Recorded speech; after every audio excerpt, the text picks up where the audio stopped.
keep saying you've got something for me, something you call love, but confess you've been a messin' where you shouldn't have been messing. Now someone else is getting all the best. These boots are made for walking, and that's just what they'll do. But one of these days, these boots are gonna walk all over you. No idea what that sounds like.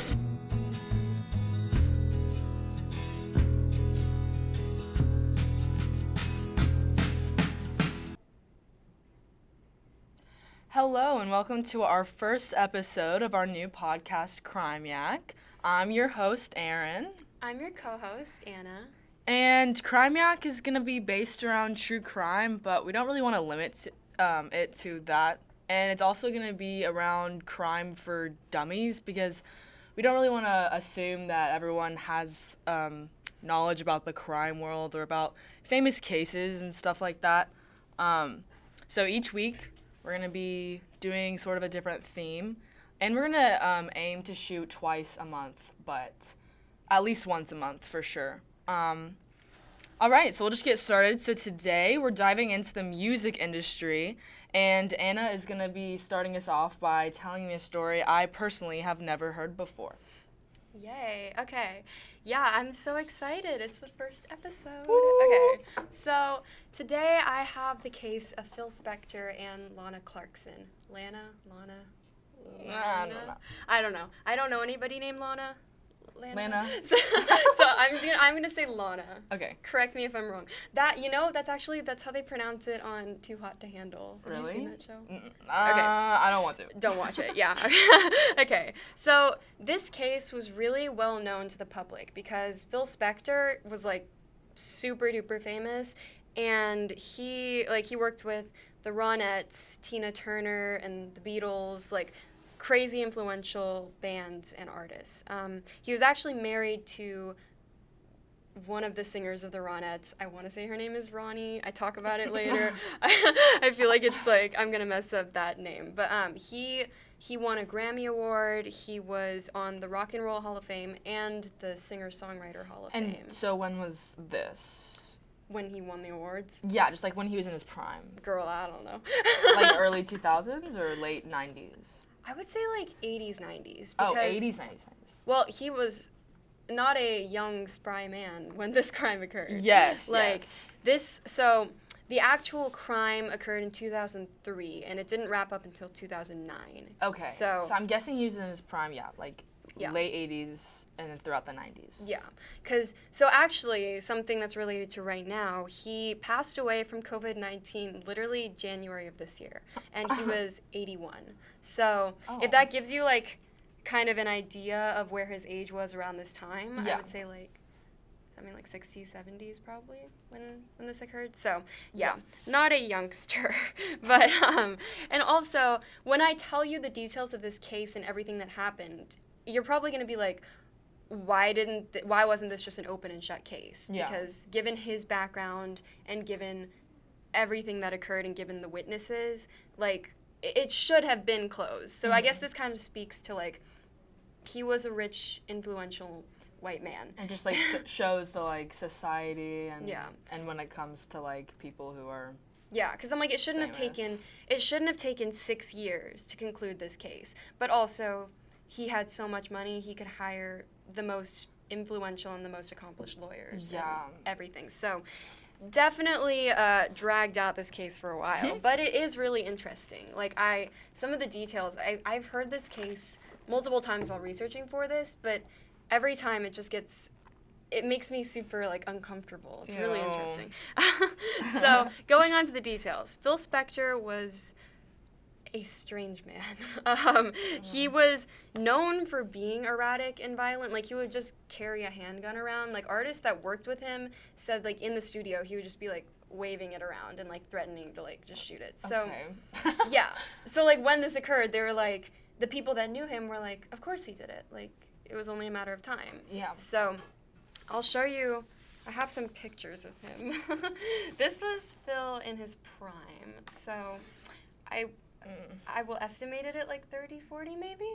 And then this picture was taken during one of the court cases, or one of the court hearings. So yeah. He looks disgusting. Yeah. And a fun fact about the case is that when Lana Clarkson met him, she thought that he was a woman, and he got really angry because she said, like, ma'am, or, like, something like that, and he was, like, really mad. So already off to a great start with the two of them. But now, moving on to Lana Clarkson. She was an actress in Hollywood. She was working at this place called the House of Blues, and, like, I don't know if you're, like, familiar with it, but, like, in LA, it's, like, a very, like, famous, like, it's, like, a landmark in LA. Is it a club? I believe so, and it's a club, but like a venue. Yeah, like famous artists have performed there. So it's like it was a great gig for her, and she was already sort of past her prime. I mean, she was in like her 40s, and she was trying to get exposure, make connections with all of the high-profile clientele that frequented that spot. So, because she wanted to revive her film career, she was an actress first. So, here's some pictures of Lana. I mean, she was gorgeous. Like. Queen, I love her hair. So that's a picture of her more around the time of the incident. And that's her in one of her movies that she was most known for. So Lana Clarkson was known for starring in a bunch of like B-movie, which I learned means low budget production. Like I did not know that. I don't know why. I probably should have known that being in AV, but you know, you learn something new every day. But she was in all these sci-fi movies. Produced by this guy named Roger Corman. I didn't know who he was, but he made like a series of films that she was in, and they kind of all were like very sci-fi, focused on kind of like female nudity and violence. She was always portrayed as like the like hot. Yeah, like she was pretty much like her whole career she had just been like a sex symbol. Oh, so But she had been working on like a one-woman stand-up comedy routine. Like she wanted to be an actress. So she wanted to be like empowering woman like in film. Yeah. But instead she was like kind of just like the hot like actress in all those movies. Yeah, pretty much. I mean, she was like grateful for it, obviously. Like it was the Barbarian Queen movies that she had starred in, like had a cult following. Like when she went to like conventions or like expos, like she would have fans, and like she was really grateful, but she wanted to kind of continue her career in a different move on direction. from that. I think that's how a lot of people are. Right. I mean, and she volunteered with the AIDS charity project Angel Food, which delivered food in LA for those that were impacted by HIV and AIDS, and this was in the 1980s, so like everybody was afraid of AIDS at that time. So if it like gives you an idea of her personality and the kind of person that she was. She's a little outgoing. Yeah, I mean, she was a great person, and she did charity. Everybody described her as just this like wonderful woman, and she was so talented and obviously gorgeous. And so she was working at the House of Blues, and Phil Spectre happened to be going to the House of Blues. All of her coworkers were like, "Oh my God, it's Phil Spectre! Like, do you know who he is?" And they're like, "Go meet him. Like, go make a connection with him because she obviously wanted to make connections in Hollywood." Yeah. So she met up with him. He was trying to get into the VIP room, and she accidentally referred to him as a woman, which made him very upset. But then somehow after that, he asked her to come back to his mansion, which was called the Pyrenees Castle. Like this was, here, let me find my picture of that, because it's a crazy, crazy nice mansion.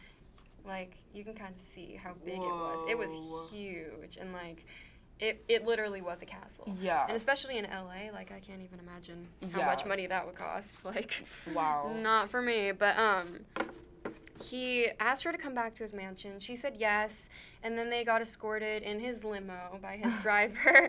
And his driver's name is, I'm going to butcher this, Adriano de Souza. Okay. Sorry. He's Brazilian, and this kind of comes into play later. Okay. Like, he was fluent in English, he understood English, but obviously he was from Brazil, so he had kind of a broken English. There's a language barrier. Yes, there was a language barrier, but he drove them back.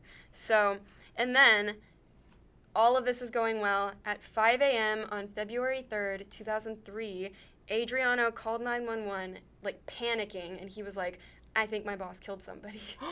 Yeah. And so that's how police showed up at the house at February 3rd, and Clarkson was found slumped over in a chair in Phil Spector's entryway, dead at age 40. So, this was the night after? I mean, the day after? I mean, it was like the night of. I mean, it's 5 a.m., so I guess the day after. So the day he met her, he Yeah. killed her. Yeah. So, like, if it was a timeline of events, like, Lana Clarkson's working at the House of Blues. She meets up with Phil Spectre. He's like... But it's all in one night. Yeah. Yeah. Wow. And I was so- expecting it to be, like, a little, like, drawn-out No, like, it just, like, relationship. happened. It was just, like, Dang. bam, that happened. So that's why everybody was like, what was your relationship? Like, how did you guys go from Yeah. just meeting to a woman is dead in your living room? Like, That's- and yeah. so we don't have pictures to show the audience because they're pretty graphic. I mean, if you want to Google it, you can Google it, but I don't know why you would want to.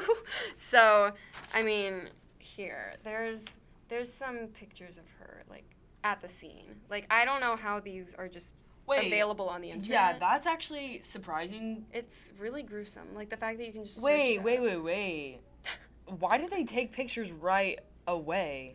I mean, these are, like, crime scene photos that I they get it, but, like, you know how, like, most of the time, if someone's in a position, like, after they're dead, like, you know, tied up, or Yeah.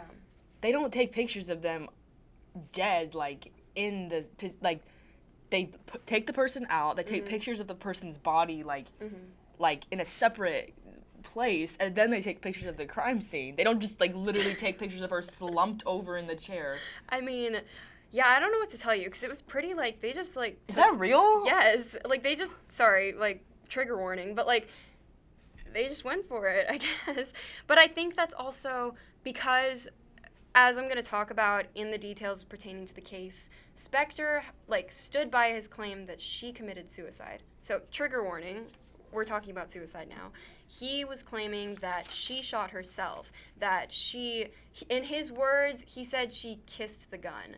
Like, she was apparently playing around with him, asked for his gun, so he gave it to her. She kissed the gun and then kind of like... Shot herself in the mouth? Yeah. And so... The gun's on the, like, on her foot. So that's what I'm saying.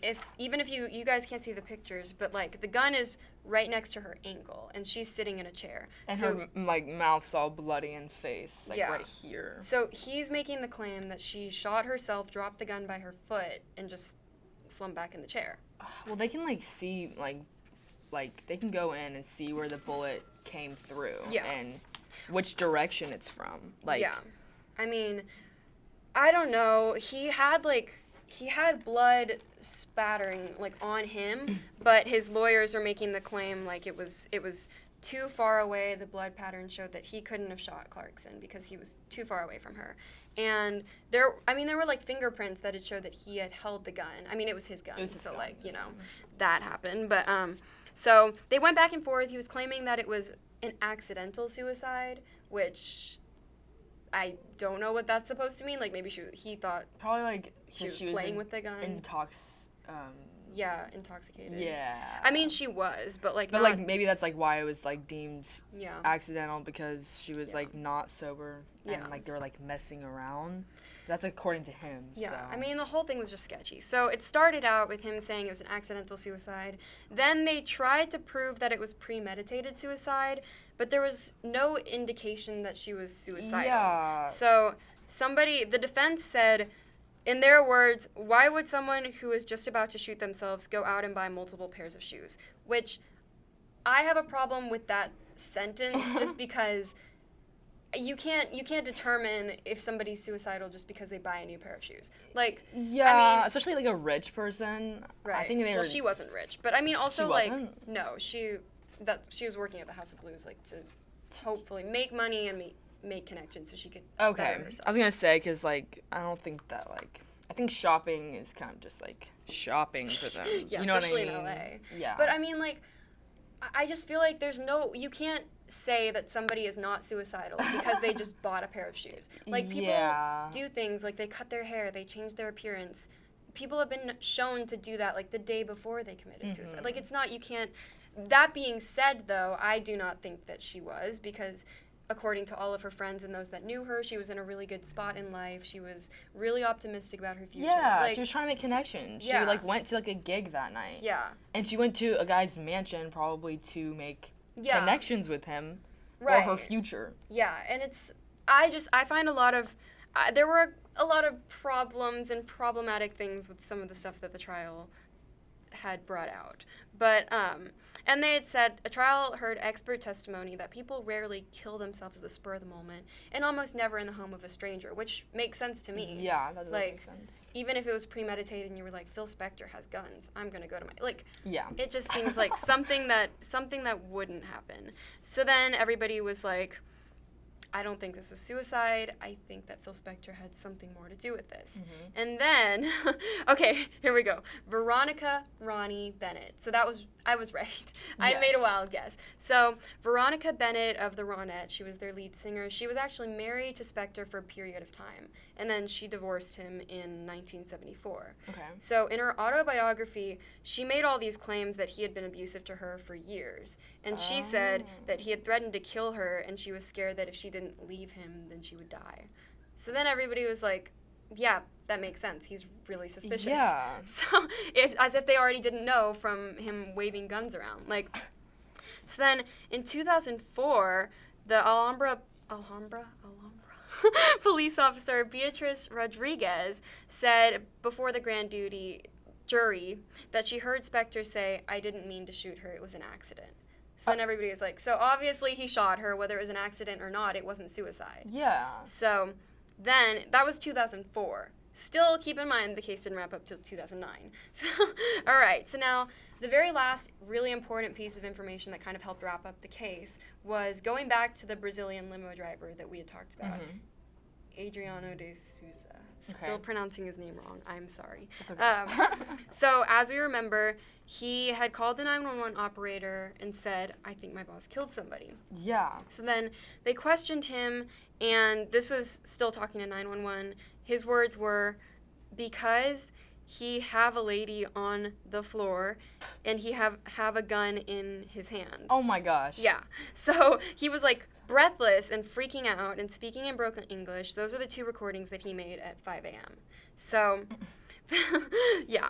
So the defense attorney that was working for Spectre was trying to claim that he had little command of English. He probably misunderstood what Spectre was doing and heard. And the witness, which was Adriano, was like adamant that he could understand him, that he was in his right mind. Yes. And I can't imagine Gun how in frustrating hand. that is. Oh like my gosh. I mean, I get it. It's the defense attorney's job. Yeah. But trying to prove someone wrong just because of their command of English. So yeah. he was adamant, though. He was like, I know what I saw. I know that he had the gun in his hand. And then the angle that the gun was at, which we had kind of talked about in the pictures, and the way that she felt, like, it just, like, it doesn't make sense that she would have somehow shot herself in the mouth, dropped the gun by her foot, and then was, like, leaning all the way back in the chair. And then coupled with the blood on his shirt that they were trying to claim that he was too far away from her. I know that I don't want to get this wrong, because I don't have, like, word for word exactly what they did. But I know, like, looking more into it, it's very possible that he could have stood from a range away and shot her. And still have claimed that it was suicide because he just wasn't close enough to her to shoot her, which, I don't know.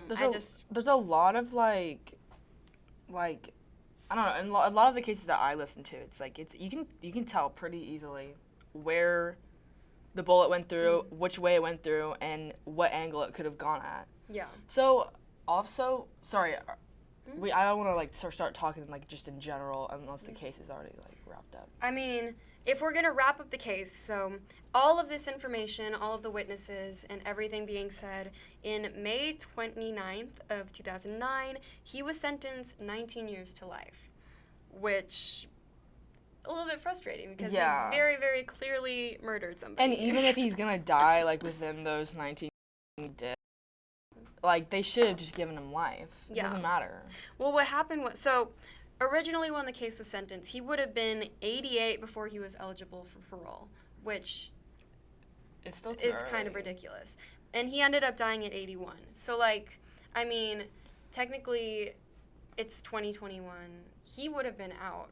I mean, 88, he's still But he still should have been sentenced to life. So. Yeah, he should have been. Is what I, yeah. So, I mean, I don't know. I think this case was something that kind of made me mad because it was just his history of being an erratic and violent person. And that's why I think he should have gotten life. Like, it's different if he had no background, no anything, accidentally shot a girl. I mean, that's pretty bad. Mm-hmm. But that's when 19 years would be, like, understandable.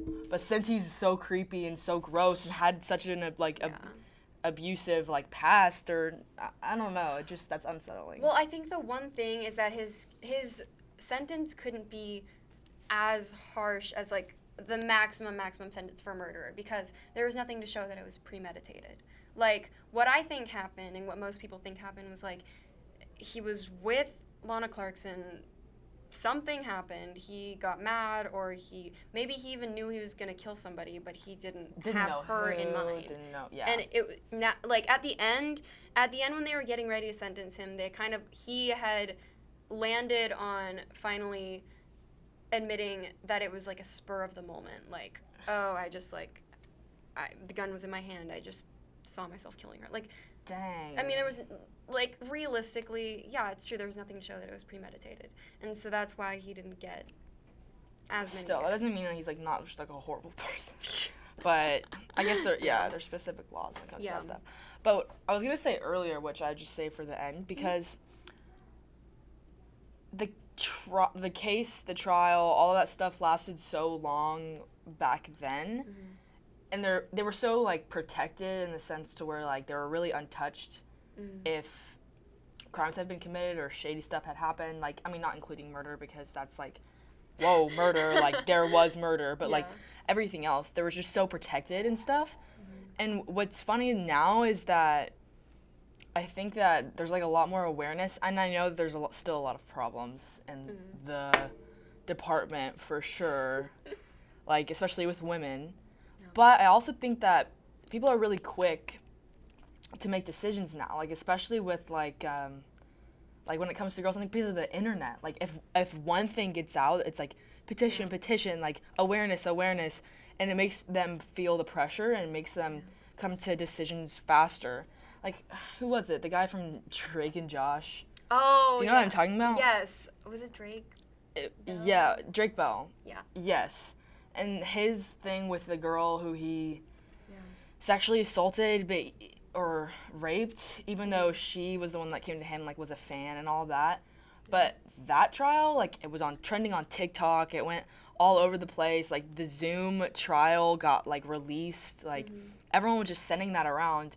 And didn't he get tried, right? Like, right away? Yeah, well, I mean, that's another thing is that, like, with the power of the internet, because this was only 2003, 2009, like, pretty recent. Yeah. But I think that this was such a huge case. If we're taking the Drake case, this is, like, amplified, like, by so much. And I didn't even know about this case.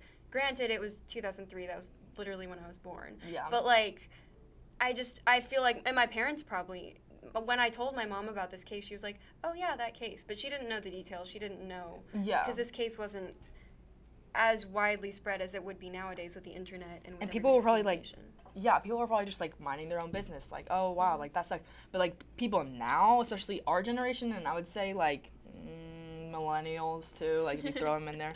Like. Lump them in there. It's horrible. I'm sorry. With their skinny jeans. Yeah, anyways. Like, they're very, very quick to speak their mind, very quick to not be, like, afraid or mind their own business. Yeah. They're very, like, very action-driven. Yeah. So I think that's cool, to be honest. But, I mean, also at the same time, like I was saying, like, that doesn't mean there's not room for improvement, because there is, for sure. Yeah, and I don't want to keep rambling about this, but, like, the other thing that rubbed me wrong is, like, when Veronica Bennett came out in her autobiography about abuse, like, how was that not a red flag?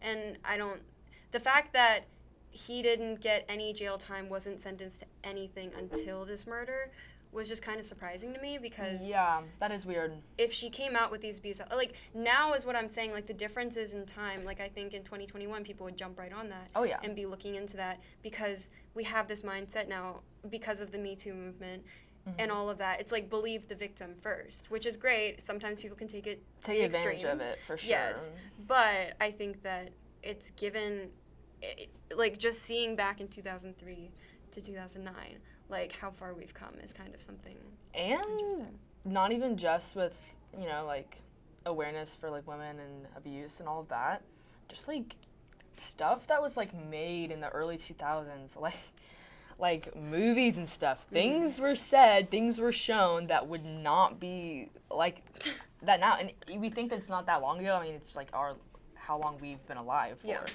But it is pretty crazy to think about. Like, I was watching a movie the other day.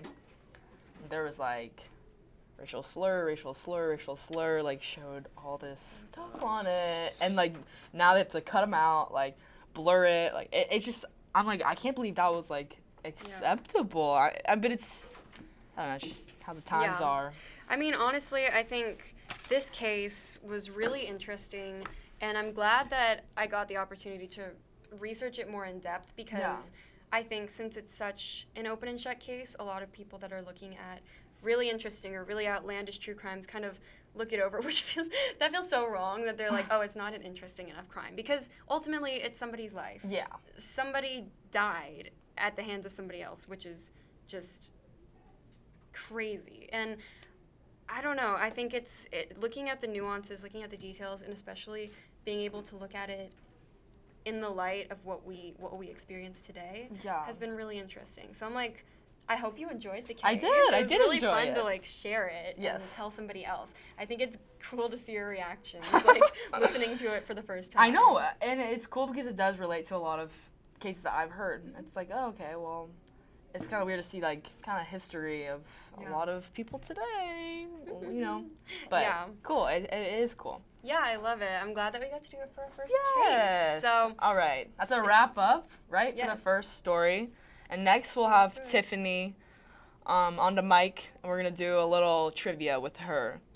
I'm so excited. Oh my gosh. Fun. All right, welcome back. And right now we have Abby joining us. Hi everyone, I'm Abby. I'm happy to be here. I'm excited. For a little music industry trivia. She was a little thrown in at the last minute, so I'm hoping that means she doesn't know any of these questions. So we're just gonna dive right in. I'm gonna start with number 1. So which of the following was Chuck Berry not in prison for? A, smuggling a 14-year-old Mexican girl across the border to work for him, money embezzlement, or armed robbery? I'm gonna go with armed robbery. No, it's actually B. So he did smuggle the 14-year-old Mexican girl, and he did have crimes involving armed robbery. I had no idea who Chuck Berry is. I know. I should have asked you before. I'm like, do you know who Chuck Berry is? No, I don't know who Chuck Berry is. All right. So, question 2. Which of the ex-Beatles spent 10 days in a Japanese jail after customs agents at the Tokyo airport found 7.7 ounces of marijuana in his luggage? I have no idea. I'm gonna go with Ringo. Okay, honestly, that's who I would have gone with, I because just found like he seems like it was Paul McCartney. Yeah. Oh. That's Isn't that surprising. funny? I don't know. I think out of the Beatles, I definitely would have pegged Ringo as like the troublemaker. No, I don't think know I would choose the Beatles John that Lennon, well. but I felt like that was too obvious. I think they're all obvious choices. Yeah. So Paul. Question 3. Okay, it's kind of a biggie. Oh. So, which She's of the very following stories is untrue, and then fill in the blank with each name? So I'm going to give you 3 stories. One of them isn't going to be true, and then I'm going to give you 3 names, and you're going to try to fill the names with the stories. Okay. A, blank was sexually abused during their childhood by their father. After blanks fall from grace due to a drug abuse, debt, and depression, blank moved back into their childhood home with their parents. Blank's relationship with their father went back to the rocky state after a verbal altercation between blank's parents over an insurance policy turned into a fight, and then blank decided to put a stop to it. Blank ended up kicking and beating their father, The father returned to the bedroom, retrieved the gun, and shot blank 3 times in the chest. Okay. Okay. Take that in. So Let me take that take in. That's that. A. Oh, okay. B. On September 7th, 1996, blank left the Mike Tyson-Bruce boxing match at the Grand Hotel in Las Vegas, Nevada. Blank then returned to a passenger's seat of a car driven by a record label, blah, blah, blah. Okay. While waiting at a red light on Flamingo Road, a white Cadillac pulled up alongside Blank's vehicle and began shooting them. Of the 12 bullets fired, 4 penetrated Blank's body, 1 to the arm, 1 to the thigh, 2 to the chest, and a single bullet in their right lung. Okay. Reminisce. That's That's like 5 bullets. That's B. Okay. Oh, I supposed to be focusing on the time. Well, no, you're just trying to guess at the end. So, like, trying to remember these. C. Blank was walking out of a rock concert in downtown LA on February 3rd, and a fan grabbed Blank by the arm, pushed them into a black SUV. Blank's bodyguard tried to chase after the car, but was unsuccessful. Later that night, around 2 a.m., Blank was found dead at the so-called fan's home with a bullet hole in Blank's chest. Okay.